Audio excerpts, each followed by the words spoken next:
Pessoal visitante, pessoal inscrito, nossos alunos, esse tema da importância das imagens e da necessidade de uma igreja ter imagens, a necessidade de se ter imagens em casa e o porquê de uma igreja como a católica usar imagens, e ficou bem claro agora nesses últimos tempos. Eu vou tentar trazer esse raciocínio com vocês, essa ideia com vocês. Observem bem, há algum tempo atrás, de uns anos atrás para cá, você observou que os grupos de depravados, os grupos que vão às ruas fazer passeata do orgulho gay, os outros grupos, o grupo das feminazes, o grupo das vadias, nós todas somos vadias, esses grupos que fazem essas coisas, agora eles se deram essa ideia que veio do inferno de não apenas serem ativistas das causas deles, mas também de atacar a causa dos outros e, sobretudo, a causa dos cristãos. Atacar o cristianismo, atacar os valores cristãos, atacar a família. Então eles resolveram mudar o foco, ou talvez ao longo da caminhada, dessa ridícula caminhada deles, descobriram que o inimigo de fato é o cristianismo. E aí saíram ao ataque. E quando foram atacar o cristianismo, o que é que fizeram? O que é que fizeram? Eu te pergunto, tem como atacar os valores, entre aspas, e as imagens, entre aspas, da igreja evangélica? Tem como atacar? Claro que não tem, que a igreja não tem imagem. Como é que eles vão poder atacar as imagens evangélicas? Como é que eles vão atacar os símbolos evangélicos? Como? Só se pegar a Bíblia, o livro Bíblia, e rasgar no meio da praça. Só se for isso. Queimando Bíblia, talvez, como na Idade Média fizeram. Então, é só se for isso. Porque, a rigor, o único objeto físico que a igreja evangélica, sobretudo a igreja evangélica tradicional, não estou falando dessas igrejas agora, da teologia da libertação, que estão vendendo amuletim, vendendo essas coisas aí de saco de bênção, sei lá o quê. Então não estou falando dessas igrejas, estou falando das igrejas evangélicas tradicionais, como por exemplo a Batista, né, a Metodista, outras igrejas mais tradicionais, Wesleyana, que são igrejas que não têm imagem absolutamente nenhuma, de coisa nenhuma. Às vezes nem o crucifixo sem Jesus, a cruz na igreja, nem isso tem. Então, se eles não têm nenhuma imagem, como é que um grupo de ativistas, como é que um grupo de depravados ligados ao demônio, que quisessem protestar e quisessem atacar a igreja, como é que fariam? Evidentemente, teriam muita dificuldade. Porque simplesmente queimar a Bíblia pareceria coisa de caça-bruxas, pareceria coisa de gente desesperada, coisa assim. Mas então, eles atacam principalmente o quê? Atacam principalmente os símbolos católicos. Sobretudo os símbolos católicos.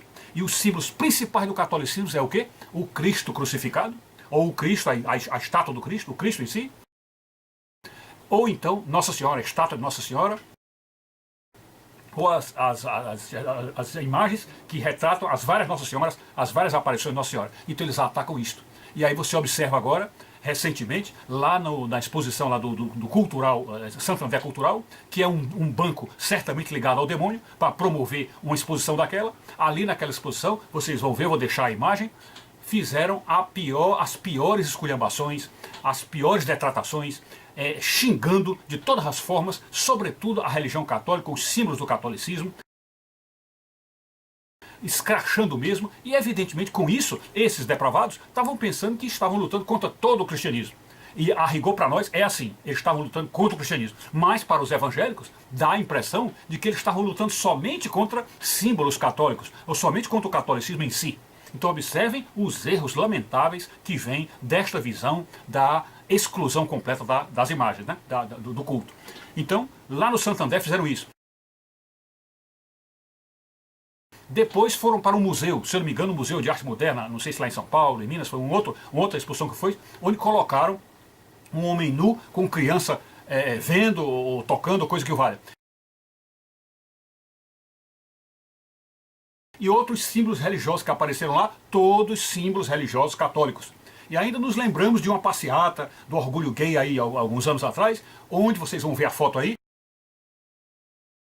um travesti, um transexual desse, se fingiu, se dissimulou de Cristo numa cruz e colocou lá aquela blasfêmia completa ao Senhor Jesus ali naquela passeata. Então, aí vocês agora começam a acordar. Rapaz, então se o demônio quiser blasfemar contra Deus, se ele quiser realmente fazer uma coisa de impacto, ele tem que ferir agredir, destruir os símbolos vivos do cristianismo. O que são os símbolos vivos? São as estátuas, são a arte sacra.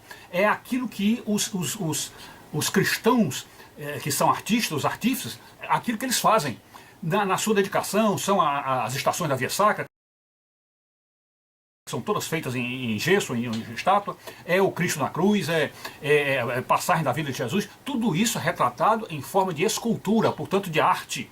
Então é assim que o demônio se vinga e agride os símbolos religiosos e com isso, indiretamente, agride o cristianismo inteiro.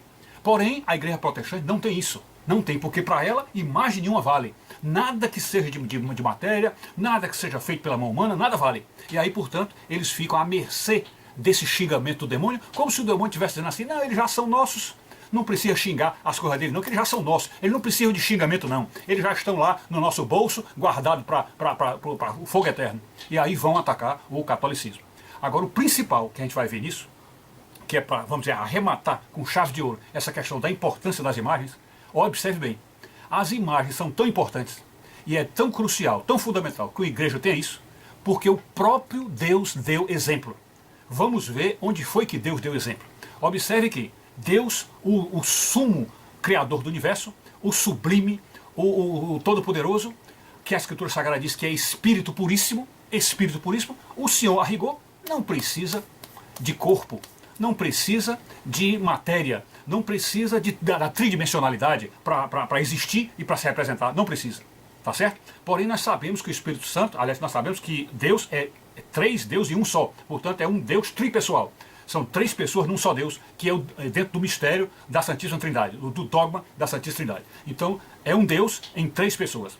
Então quando essa Trindade se manifestou e de fato, vamos dizer assim, tirou todos os mistérios, vamos dizer assim, o que estava velado acerca da Trindade.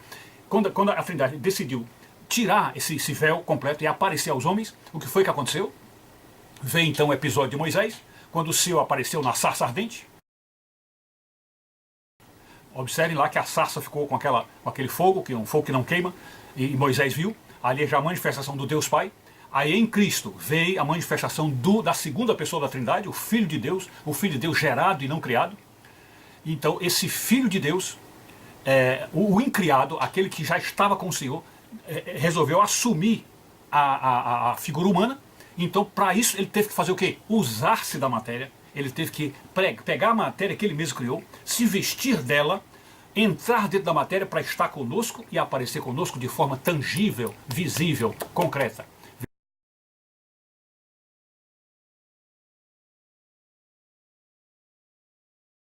Veja aí então Deus usando a matéria, tá certo?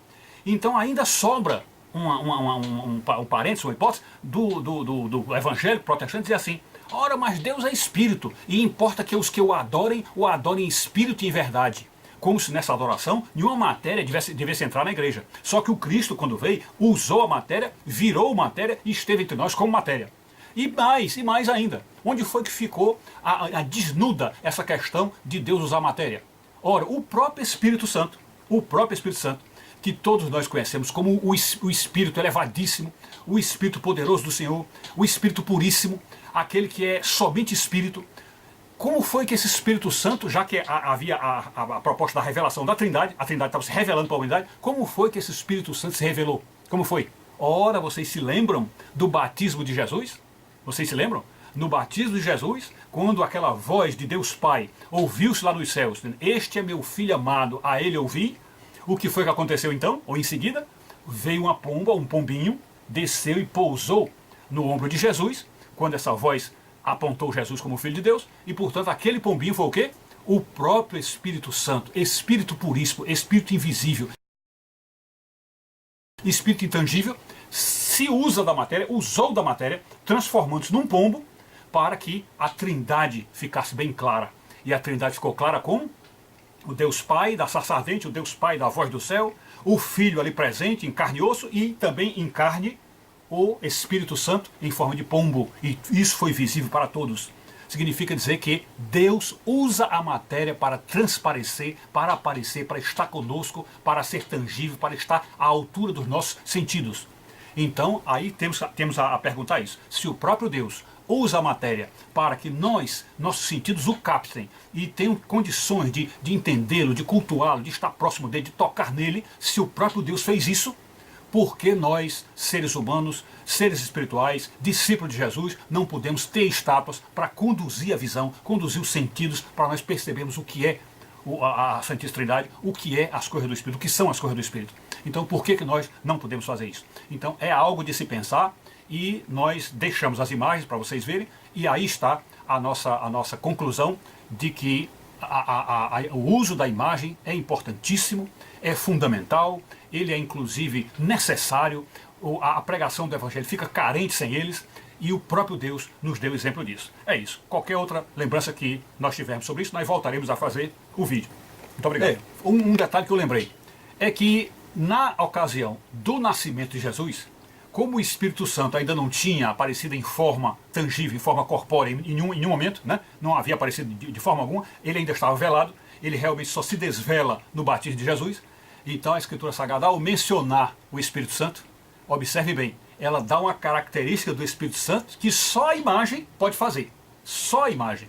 Não tem como um ser totalmente espírito puríssimo, totalmente intangível, não tem como um ser assim promover o sinal, o fenômeno que o Espírito Santo provocou. Então, no nascimento de Jesus, vocês observam que, aliás, no nascimento de Jesus não, na fecundação de Maria, vocês observam que a Escritura Sagrada diz claramente assim, que ele, o Espírito Santo, a cobriu com a sua sombra. Ele, o Espírito Santo, o Pai do espiritual, a terceira pessoa da Trindade, cobriu Nossa Senhora com sua sombra. Eu te pergunto, qual é o Espírito que faz sombra? Qual é o Espírito que faz sombra? Qual é o Espírito puríssimo? Qual é o ser intangível que faz sombra? Nenhum. Significa dizer que naquele momento da fecundação de Maria, Deus também se utilizou da matéria para ter contato com Maria.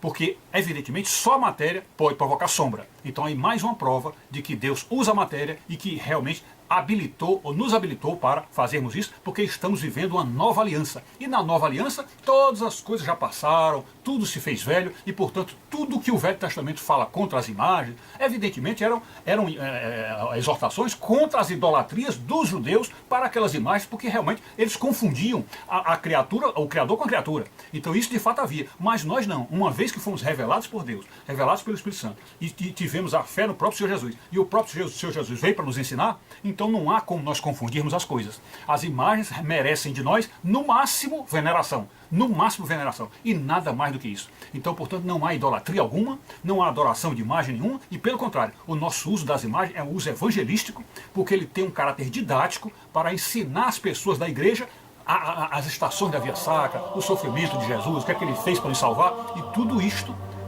representa o quê?